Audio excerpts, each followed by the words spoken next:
Graça e paz, meus queridos. Hoje nós iremos ver o Império Babilônico, que foi o império que levou Judá ao cativeiro, o império que Deus usou para punir a tribo de Judá. Dentro desse tema, nós iremos ver a origem deste império, o aspecto religioso, conexão com o Antigo Testamento, as contribuições para o Novo Testamento, algumas imagens para que os irmãos possam ter uma noção de localidade daquela época. A Babilônia em acadiano era Babile, em hebraico Babel. Foi uma cidade acadiana fundada em 1867 pelos amoritas, ali na Mesopotâmia, cujas ruínas são encontradas na cidade de Al-Hilá, na província de Babil, atual Iraque hoje, cerca de 85 quilômetros de Bagdá. A Babilônia, juntamente com a Síria e ao norte, pelo mapa os irmãos já puderam perceber na aula anterior, e nesta aula também, quando os irmãos verem aí no mapa, a Síria ao norte, essas duas nações acadianas evoluíram de uma forma muito grande, e com o colapso do Império Acadiano, ambas governaram aí as terras, conquistaram as nações, conquistaram os povos. Dentro dos aspectos gerais deste império, ele veio se alastrando, ele veio se desenvolvendo desde 2800 a.C. Na antiguidade, a Babilônia era dividida em Acádia ao norte e Suméria ao sul. Teve o período neobabilônico também, de 626 a 539 a.C. Babilônia significa, na realidade, porta dos deuses, justamente porque este povo era um povo politeísta, eles adoravam muitos deuses, é o que nós iremos ver dentro do aspecto religioso. Alguns estudiosos acreditam que a cidade ela foi construída ali, na mesma localidade onde construiu a Torre de Babel, aquela torre a qual os homens queriam chegar ao alto, ao auge, e Deus ali confunde as línguas, dispersando o povo pela terra. E aí vocês têm um mapa de localização da Babilônia, vocês têm aí Babilônia bem grande, localizada à margem do rio Eufrates, um pouquinho acima aí da Suméria. A Suméria fica aí no sul e a Acádia fica aí ao norte da Babilônia, onde nós falamos que ela se dividiu também por um período aí ao norte a Acádia e a Suméria ao sul. E aí vocês podem perceber lá em cima no mapa a Síria. Então foram essas duas nações que acabam governando aí toda a terra. Dentro do aspecto religioso, um aspecto totalmente politeísta, com um tom mais enfático no panteísmo, nós podemos ver alguns deuses desta nação, deste povo. Sim, o deus Lua, o Negal, o senhor das pragas, das febres, das enfermidades.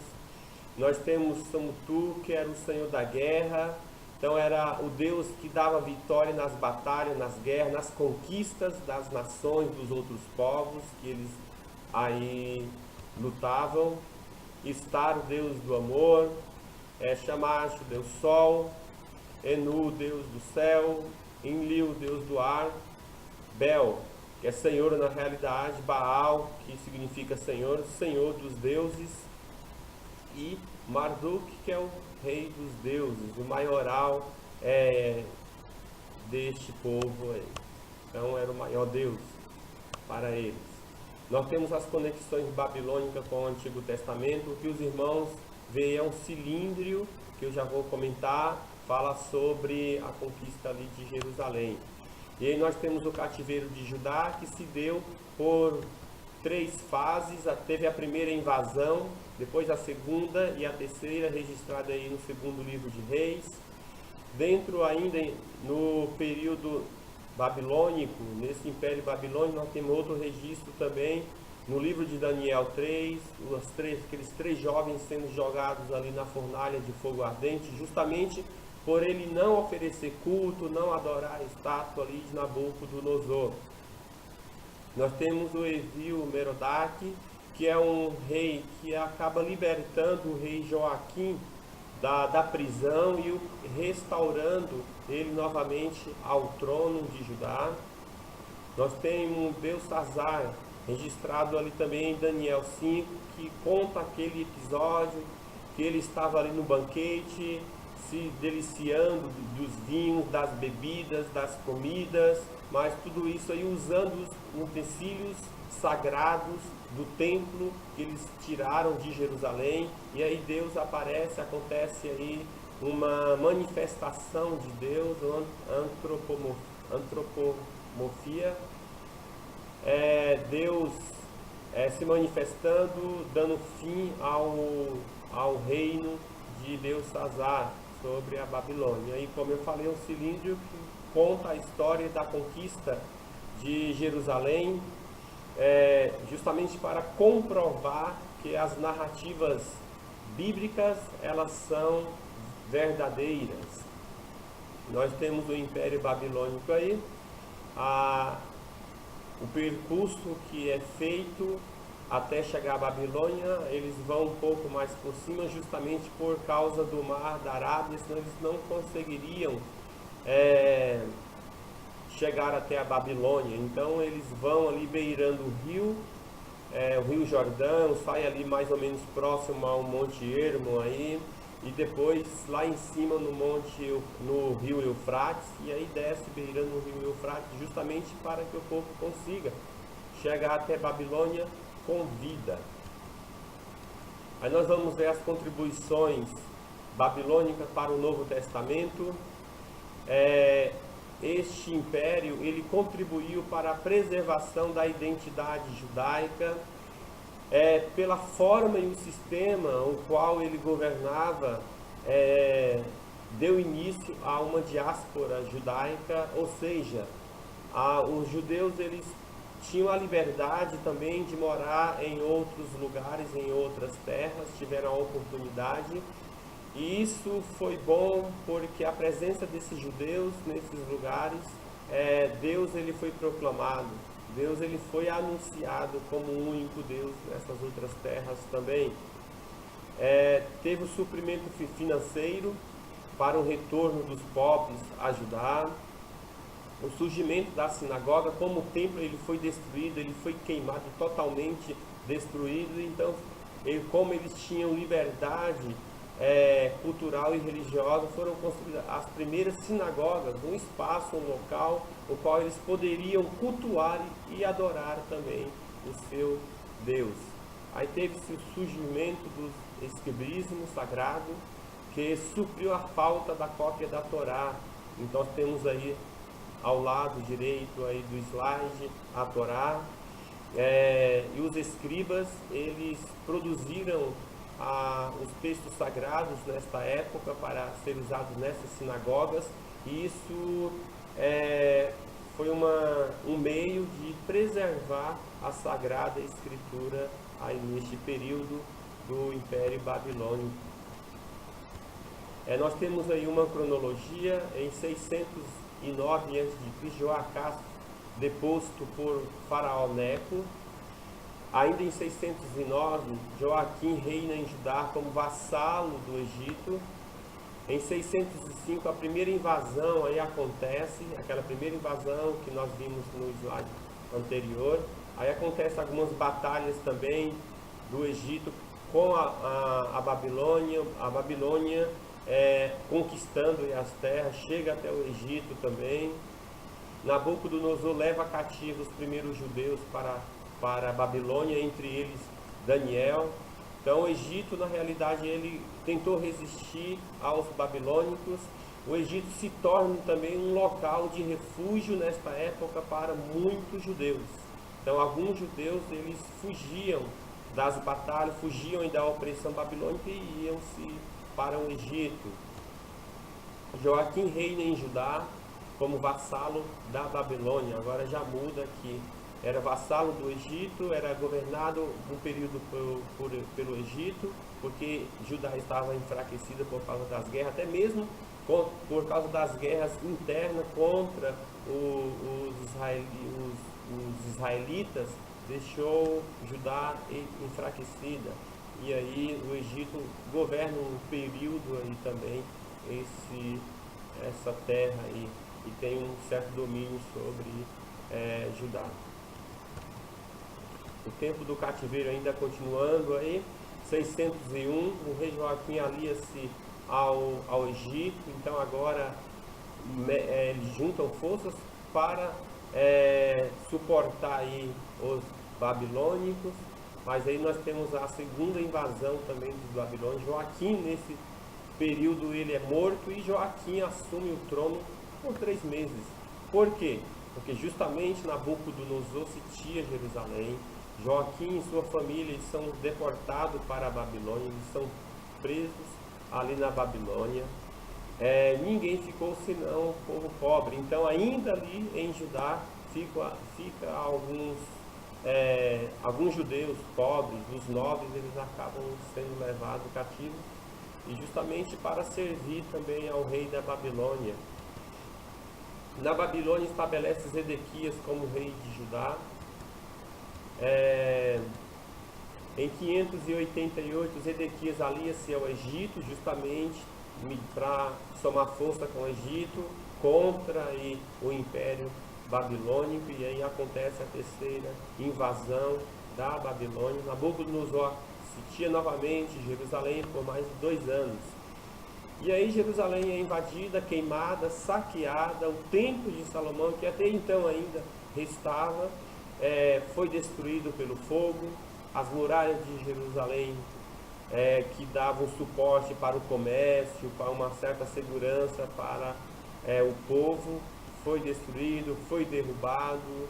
Nebuzaradã leva a maioria do povo, a maior parte do povo judeu cativo para a Babilônia. E aí nós temos aí o exílio judeu.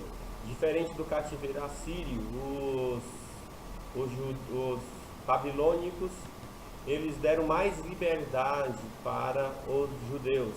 Então eles viviam nos bairros, eles não viviam sendo tanto oprimidos pelos povos aqui, pelos babilônicos.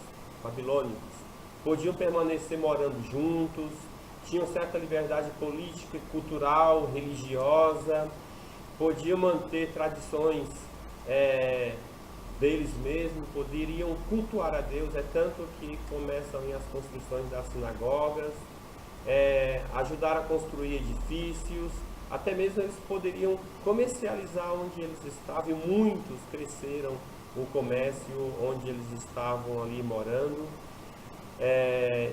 e por conta deles financeiramente se enriquecerem, se dar bem financeiramente, muitos judeus não voltaram para Jerusalém, porque Jerusalém estava totalmente destruída, estava totalmente dizimada, estava totalmente deserta, com poucos judeus ali naquele lugar. Então quem estava envolvido com o comércio, para eles também já não seria vantagem voltar para Jerusalém, e acabavam ficando ou indo para uma outra cidade que estavam em desenvolvimento econômico.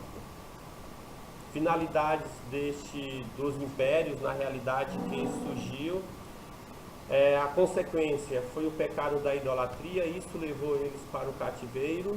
O cativeiro serviu como punição e educação do povo de Israel, do povo de Judá.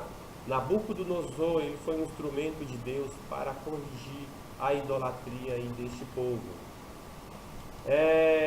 Dos 3 ofícios da teologia israelita, naquela época, somente um ofício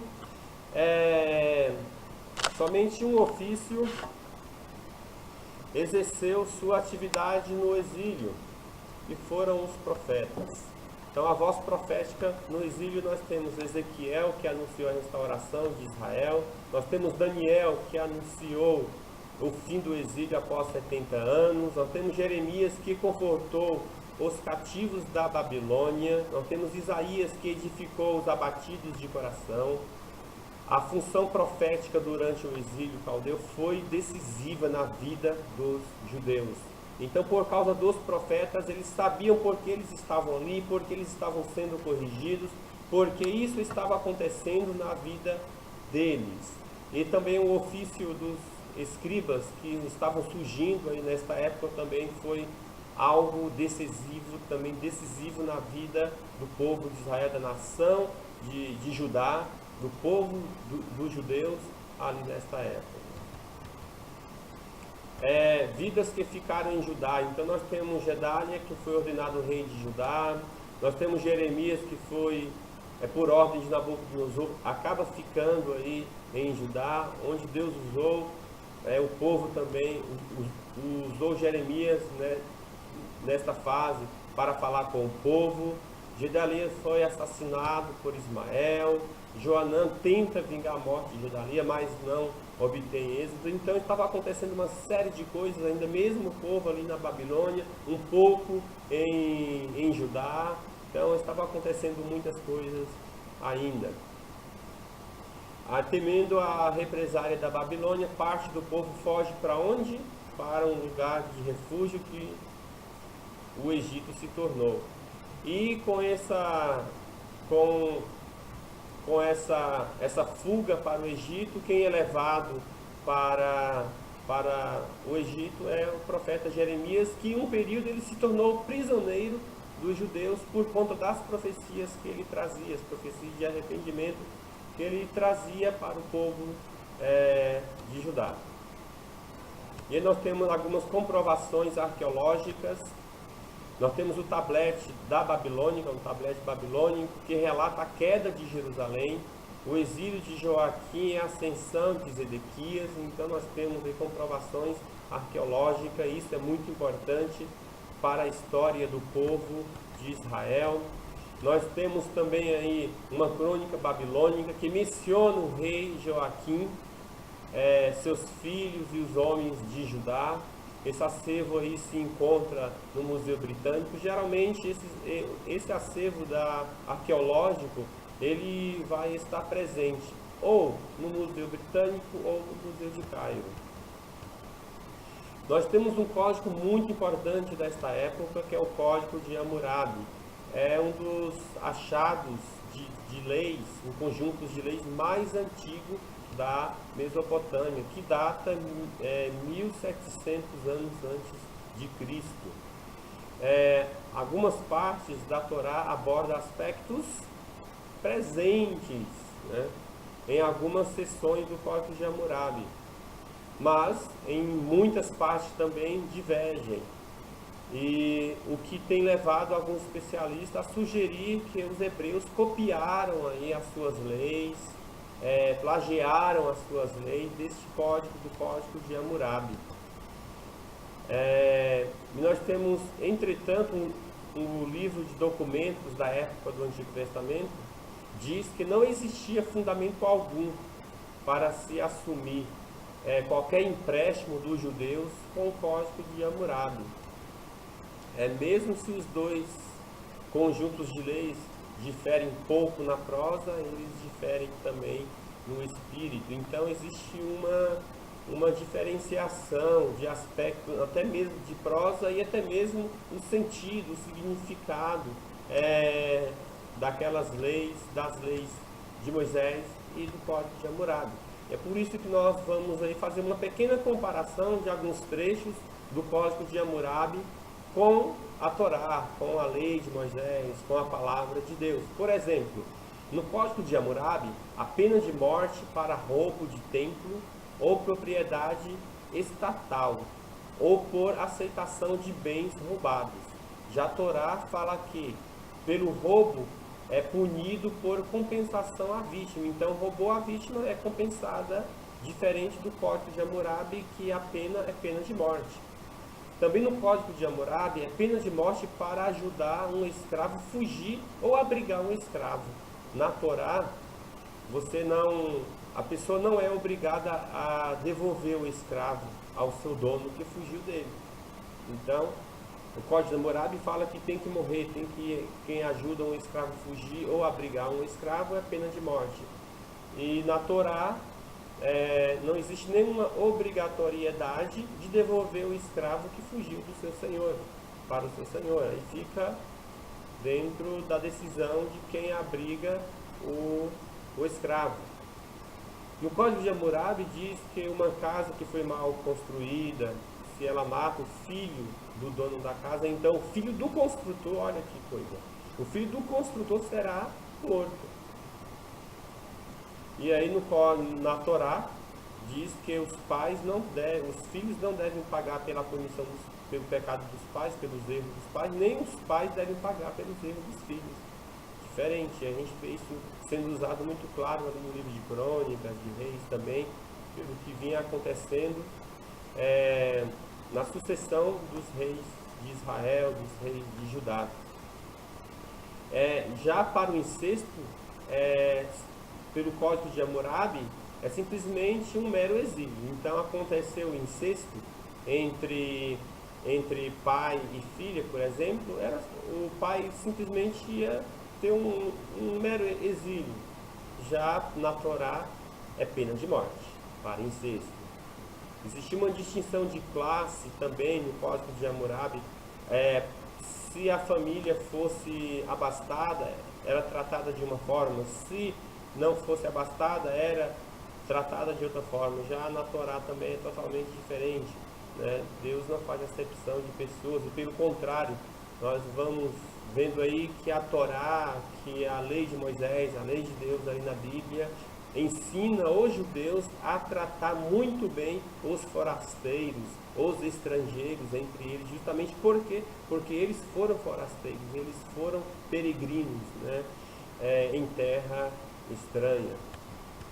Então Deus ali ensina que eles devem tratar muito bem os estrangeiros, diferente aí dessa acepção de pessoa que o Código de Hammurabi ajuda a fazer, né? Nós temos aí algumas imagens, uma muralha antiga da Babilônia, hoje é o Iraque, né? Nós temos mais uma muralha aí, ali no Iraque, onde foi a Babilônia.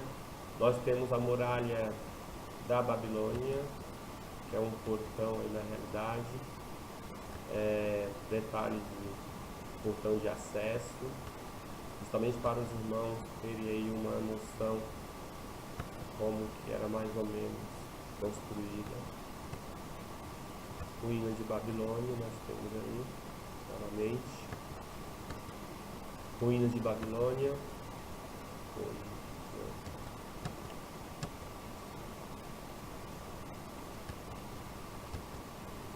Nós temos a Torre de Babel, justamente aí como eu falei. É só uma imagem feita pelo Peter. Como era mais ou menos a Torre de Babel, justamente onde os historiadores aí sugerem que a Babilônia nasce. Enfim, que Deus possa abençoar, e espero que esse conteúdo possa ter contribuído para o aprendizado. Espero que esse conteúdo possa ter contribuído para a compreensão da teologia que estava surgindo no povo de Judá, no povo de Israel naquela época.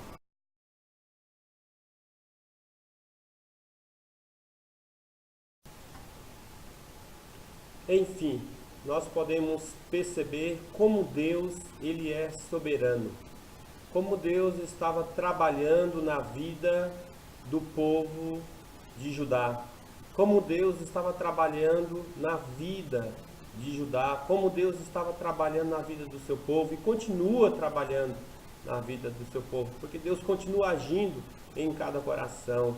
E aí nós vemos que Deus ele é misericordioso pelos episódios, pelos acontecimentos aí nesta época. Nós podemos ver claramente que o povo já estava sendo restaurado, que o povo já estava sendo sanado do seu pecado de idolatria, da sua rebelião contra Deus. E aí nós vemos um povo agora não mais em Judá, não mais em Jerusalém. Nós vemos aí agora um povo não mais com o templo de Salomão construído, com toda a sua formosura, mas nós vemos um povo aí inserido em um contexto totalmente politeísta e não deixando-se contaminar pelo politeísmo da época.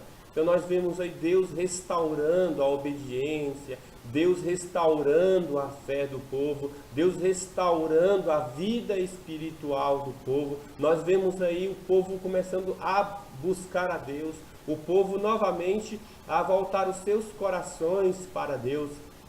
Em meio ao contexto que eles estavam agora vivendo, nós vemos que o povo, eles não tinham o templo de Jerusalém, eles não estavam ali, mas eles estavam construindo meio, criando meios para buscar a Deus, mesmo vivendo aí entre o politeísmo, né? Nós vemos aí eles criando as sinagogas para buscar a Deus, porque não tem o templo. Nós vemos eles aí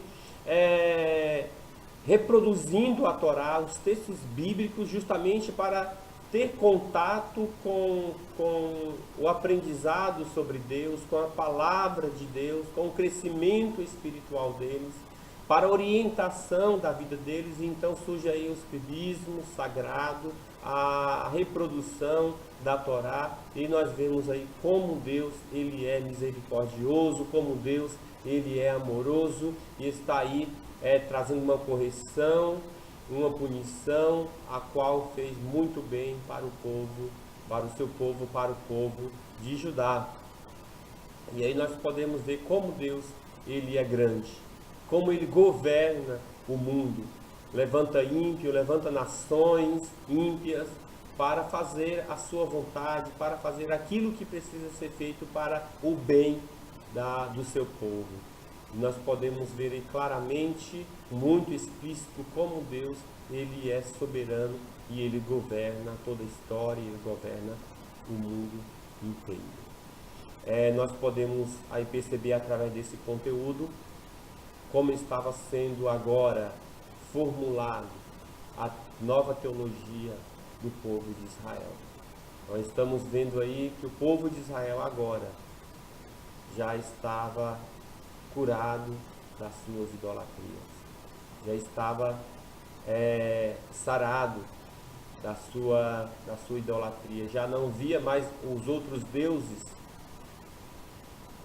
como Deus realmente, mas agora eles conseguem enxergar que existe somente um Deus soberano sobre a vida deles.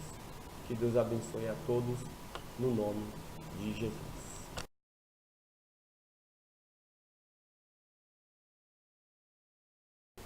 Outro fator importante do trabalhar de Deus através deste povo, através dos babilônicos, foi que o povo agora estava pronto, estava curado, sarado e poderiam residir fora de Israel.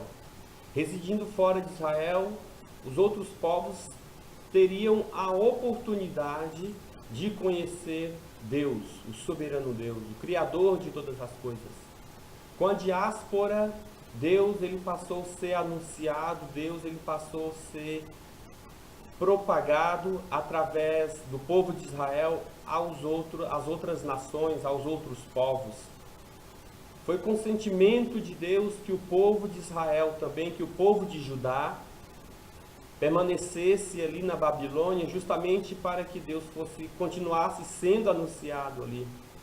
Foi permissão de Deus que o povo de Judá fosse para outras terras, para que as outras nações tivessem a oportunidade de saber que existe um Deus, Criador de todas as coisas, soberano e que governa sobre todas as coisas.